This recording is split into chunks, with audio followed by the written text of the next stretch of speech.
할렐루야, 반갑습니다. 오늘도 찜통더위죠. 엄청 덥습니다. 이 더운 날씨가 반드시 나쁜 것만은 아니죠. 날씨가 더워야지 곡식도 익어가고 과일도 더 당도를 높여갑니다. 우리는 땀을 흘리는 것이 얼마나 감사한지를 생각을 해야 되는 거죠. 왜 그러냐 하니까 땀을 흘리고 싶으나 흘릴 수 없는 시간이 있다라는 거죠. 수고하고 싶으나 수고할 어떠한 기력이나 또 체력이 다 소진할 때가 반드시 온다는 거죠. 그런 의미에서 우리에게 오늘 태양빛 안에서도 일을 할 수 있고 또 그 일을 통해서 우리 자신이 더 반짝반짝 닦여져 가고 성숙으로 연결어져 갈 수 있는 시간이 주어짐에 대해서 감사를 합니다.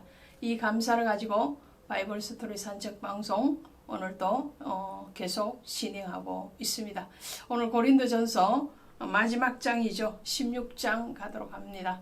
16장에 오시면 사도 바울의 서신의 특징인 문안인사, 마지막 인사를 역시나 하고 있습니다. 바울은 어떤 의미에서 보면은 굉장히 정제된 사람이죠. 그래서 자신의 책을 기록하거나 또 서신서를 보낼 때에 늘 앞뒤로 인사로부터 시작하고 인사로 마무리를 짓는 그런 예의 바른 모습을 보게 되죠. 오늘도 변함없이 마지막 인사, 문안 인사를 하고 있는데 그 이전에 바울이 오늘 16장에서는 언급하고 있는 것이 연보에 대해서 말을 하고 있거든요. 16장 1절에 가시면 성도를 위하여 연보에 관하여 내가 갈라디아 교회에게 명한 것 같이 너희도 그렇게 하라라고 말을 해요. 이 연보가 뭔가요? 오늘날로 쉽게 말씀드리면은 헌금이죠. 헌금. 헌금 중에서도 선교 헌금에 해당된다고 할 수 있겠습니다. 헌금의 원칙, 대원칙은 뭔가요? 그래서 출애굽기 35장에 가시면 성막을 지을 예물을 이스라엘 백성들에게 가져오라고 합니다. 그런데 가져올 때에 어떤 사람이 가져와라 하느냐 하니까 자원하는 자, 그리고 슬기로운 자, 지혜로운 자, 이런 사람이 하나님 앞에 드리라고 하거든요. 스스로 자원해야 돼요. 그리고 하나님의 은혜를 알고 그 은혜에 대해서 깨닫는 자, 그렇죠. 감동된 자죠. 또 슬기롭고 지혜로운 자가 하나님 앞에 예물을 가지고 오라라고 합니다. 물론 예물에 대해서는 주님이 명령하심도 있어요. 그 명령하심은 11조에 대한 것이고 그리고 절개 헌물이죠. 상징인 겁니다. 11조는 모든 물질의 주인일 뿐만 아니라 출애굽한 생명의 주인, 구원의 주인이 바로 하나님이시다라는 고백이죠. 그리고 절기도 이스라엘의 7가지 절기를 통해서 예수 그리스도의 사역에 대해서 말씀을 하는 거죠. 그러니까 예수 그리스도가 바로 우리의 왕이요 주인이요 그분으로 말미암아서 우리가 영원한 생명을 얻었음에 대한 신앙의 고백이라고 할 수 있습니다. 그 고백을 받기를 원하시는 것이 바로 헌금을 통해서 우리에게 나타내는 어떠한 한 방편이라는 거죠. 그렇다고 해서 헌금을 못 드리면 은혜가 없느냐?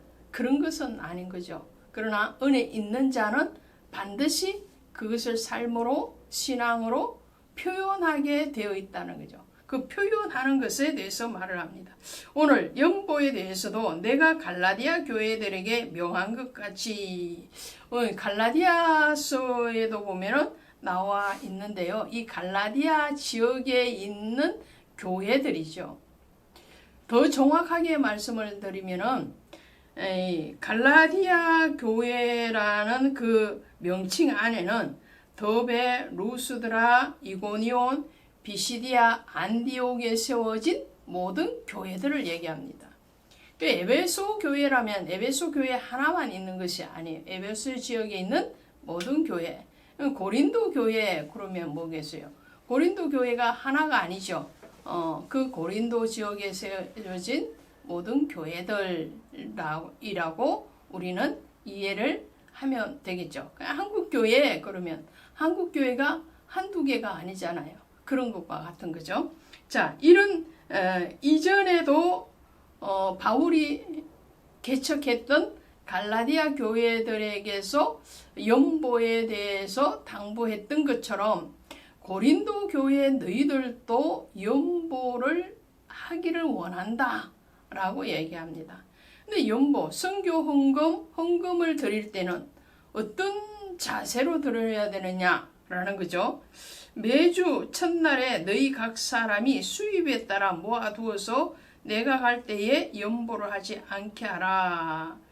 그래서 스스로 자원해서 또 인색함으로 내지 말지니 고린도 후서에 가면은 그렇게 말씀을 하고 있죠. 인색함, 아끼는 마음, 궁색한 마음, 그런 마음으로 드리는 헌금은 받지 않으시는 하나님. 또 사람인 바울도 내가 가서 막 허겁지겁 막 그렇게 하지 말고 미리 기도하는 가운데서 그 선교지의 영혼들을 생각하면서 준비해라. 그런 말씀을 하는 걸 봅니다. 그리고 이제 디모데에 대해서 말을 합니다. 10절에 가시면 디모데가 이르거든 너희는 조심하여 그로 두려움 없이 너희 가운데 있게 하라. 이는 그도 나와 같이 주의 일에 힘쓰는 자임이라. 그랬어요.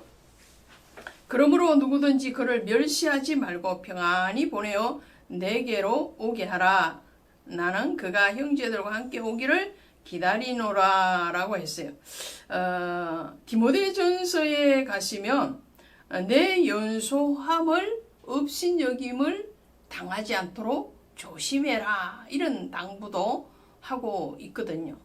왜 이런 말들을 하게 될까요? 그 근본적인 이유라면 바울은 디모데를 애제자로 아꼈을 뿐만 아니라 영적인 아들로 생각을 했던 특별한 사랑이 부어지는 관계입니다. 그러니까 사랑하는 아들을 사랑하는 제자에 대한 염려 그리고 그에 대한 기대 또 그를 향한 사랑 이런 것들이 융합적으로 드러난 것이라 할 수 있겠죠. 또 현실적인 이유로 가면요. 디모데는 아직 이 바울에 비하면 굉장히 젊은 나이죠. 그래서 젊은 나이, 젊은 목회자가 담대하게 복음의 일선으로 나아가지 못할까 두려워하는 그런 어른된 선배 목회자 된 마음으로 이 디모데에 대해서 염려하고 있다라는 것이죠. 또 한 가지 이유는요. 디모데의 출생의 배경을 보면 알 수가 있습니다. 디모데는 그 어머니는 유대인이죠. 그리고 아버지는 헬라인입니다. 한마디로 말을 하면 유대 사회에 가서는 유대인으로 취급을 당하지 못하고요. 또 이방 나라의 이방인들의 앞에 가면 이방인으로서 완전히 동화되어지지 못하는 그런 이중적인 혈통의 그런 배경을 가지고 있어요. 그러니까 유대인에게 소속감을 느끼게 하기 위해서 또 친밀해지게 하기 위해서 디모데에게 할례를 행하게 되죠. 그리고 이방인에게 갈 때에도 바울은 한편으로 또 염려를 하면서 이 디모데를 바울 자신을 대하듯이 그렇게 친절하게 잘 섬기고 대해달라 이렇게 당부하는 모습을 보게 됩니다. 그리고 이제 권면을 할 때에 13절에 이렇게 말을 합니다. 깨어 믿음에 굳게 서서 남자답게 강건하라 그랬어요. 남자답게 강건해라. 믿음에 깨어서 굳게 서라. 이 말은 무슨 말이죠? 담대해라 이런 말. 복음의 현장에 나아가는 목회자는 물론이요. 평신도들도 말씀에 또 기도에 깨어 있을 뿐만 아니라 대장부답게 남자답게 담대해라. 흔들리지 말아라. 그런 당부의 말을 하는 것을 보게 됩니다. 14절에 보니까 너희 모든 일을 사랑으로 행하라. 할렐루야. 그래서 연보, 헌금, 선교 헌금, 그 헌금의 바탕도 어디에 있는가요? 사랑에 있습니다. 의무이기 전에 사랑이에요. 그 사랑은 어떤 거예요? 하나님을 향한 사랑이죠. 또 이웃을 향한 사랑이죠. 그래서 이 이웃을 향한 사랑의 실천의 한 방편이 바로 연보를 드리는 거예요. 구제헌금을 드리고 선교헌금을 드려서 같은 형제를 돕는 거예요. 또 교회를 세워가는 거예요. 그래서 너희 모든 일에 사랑으로 하라. 믿음 없이 사랑 없이 하는 것은 다 죄라고 그랬죠.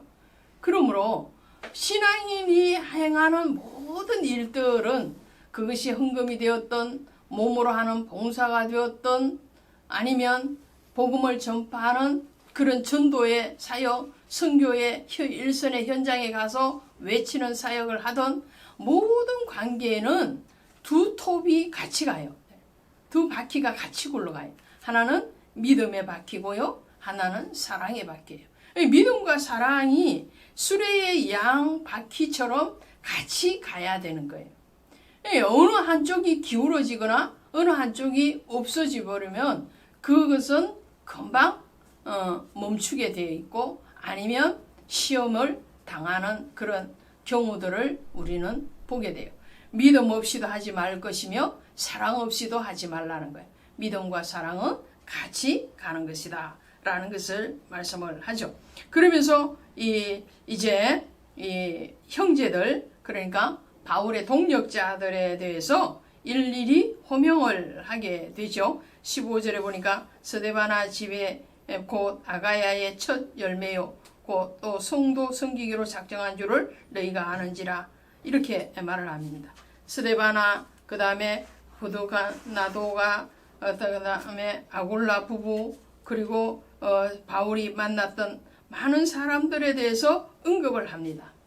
누구에게 기억되어진다는 것 그것도 복음적인 동력자로 오랫동안 기억되어진다는 것은 그 사람에게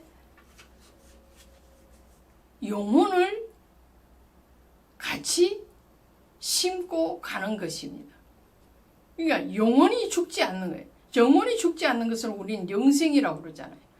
그 영생은 우리 개개인의 영생은 천국에서 이루어지지만 이 땅에서 영혼 구원의 구령의 사업을 같이 하고 동력을 같이 한 그 사람과 영혼의 관계를 맺은 그 동력자는 그 상대가 이 땅에 존재하는 동안에 계속적으로 기억이 되어지는 거예요.